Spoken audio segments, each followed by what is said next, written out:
Well, I don't until you go in and watch film. I mean, we practice for 24 periods, and we haven't had full pads on, but we don't practice any different than we did the last 3 days in Shell. So, I mean, we've been going at each other, and I think offense has moments, defense has moments. Some drills are set differently. So, I go in and evaluate the film, and until I see the film, I'm one guy down here working. Until I can see everybody work, it's hard for me to comment. I know I can tell you this: the kids are working harder, and we're farther along than we were in the spring.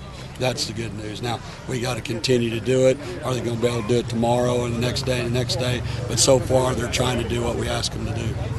How about that one-on-one drill? You seem to get as excited as a player. Well, it's technique. That's football. I mean, the guy that can get his hands inside on somebody and got his feet moving and good technique, that guy's going to win. It's about leverage, it's about hand placement, it's about feet, it's about the first step. That's football. That's fundamentals that sometimes we forget to teach. But that's not a drill to see how tough somebody is. It's who can get their hands inside and can keep their feet moving on contact, because that's football. So, that's why we do it. It's a good, we like to do it early to kind of get everybody's motor running a little bit, and then we go right into practice. Going, I don't know if it's because of the heat or not, but the last 2 days we progressed pretty good. And I think we're ahead of where we were in the spring. We got a long ways to go, but I do think the kids did a good job in the summer. And as of right now, we're ahead of where we are in the spring.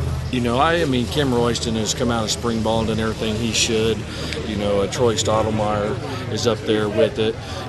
Right now, with the way the linebackers are going, Mike Rawlis has done a good job, and he's in there. So in the boat, the biggest known right now is the defensive line. Between injuries and what's going to happen there, and so. But there's 3 or 4 of them, and that have played really solid, and so I'm hoping, and not to try to avoid the question. We're going to scrimmage on Saturday, I think, is when it is, our first one. Like situational stuff, not total, but situational stuff, and I'm hoping that's got to answer a lot of questions. We're going to put a lot of pressure on the kids to perform well, and we're going to set a depth chart after Saturday's practice.